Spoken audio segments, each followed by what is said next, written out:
Today, we're diving into the mind of one of history's most misunderstood, and often vilified, thinkers, Niccolò Machiavelli.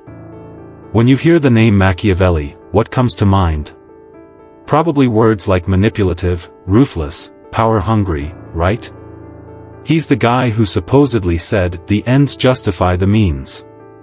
And he did write a book called The Prince, a veritable handbook on acquiring and maintaining power, often at any cost. But here's the paradox we're going to explore today.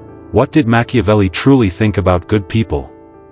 And more importantly, what did he believe about the role of goodness when it came to effective leadership?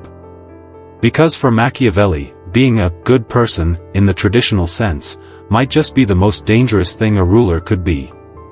Intrigued? Let's break it down. To understand Machiavelli, we have to understand his world. Imagine Renaissance Italy in the early 16th century.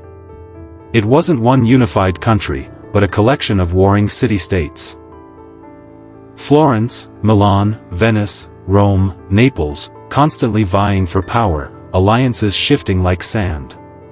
In this volatile environment, survival wasn't a guarantee, it was a daily struggle. Florence, Machiavelli's beloved home city, had experienced foreign invasions, internal strife, and radical changes in government. Machiavelli himself was a diplomat and political observer. He saw firsthand how rulers rose and fell, not always based on their moral righteousness, but on their ability to adapt, to be cunning, and sometimes, to be ruthless. His writings, especially The Prince, weren't theoretical academic exercises. They were practical advice, born from the harsh realities of a deeply insecure political landscape. His ultimate concern was the stability and survival of the state, above all else. So, with that context, let's talk about goodness. Forget everything you think you know about traditional morality for a moment. For Machiavelli, good ruler wasn't necessarily one who was kind, generous, honest, or pious in their personal life. In fact, he argued that rigidly adhering to these virtues could be a fatal flaw for a leader. Machiavelli introduced the concept of virtù, pronounced virtù. Now, don't confuse this with our English word virtue. For Machiavelli, virtù meant skill, strength, courage, adaptability, and the ability to act decisively and effectively for the benefit of the state. It was about political effectiveness, not moral goodness. A prince needed virtù to navigate the unpredictable tides of fortuna, fortune or luck. He famously argued that a prince must learn how not to be good, and to employ this knowledge according to the necessity of the case. Think about that. He wasn't saying be evil. He was saying, be prepared to do what is necessary, even if it goes against traditional moral virtues, if the survival of the state or the well-being of the people depends on it. Why was traditional goodness so dangerous? Because, in Machiavelli's view, a ruler who is always good, always honest, always generous, makes themselves vulnerable. If you are always trustworthy, others might deceive you. If you are always merciful, your enemies might see it as weakness and exploit it.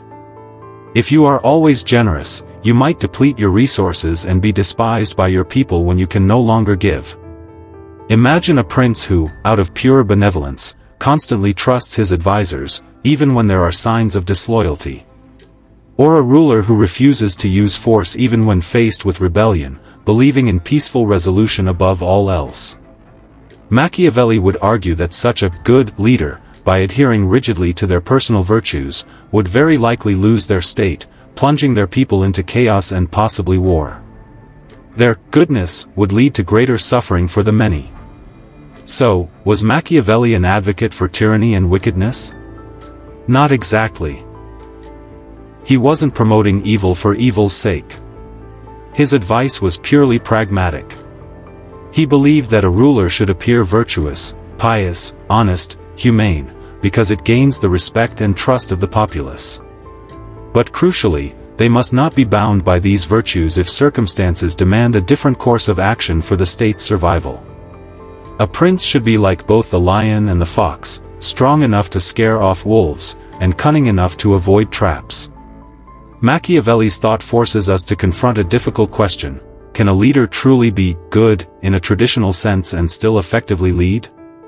Or are there times when the burdens of leadership necessitate actions that we, as individuals, might find morally reprehensible, but are done for a greater, collective good?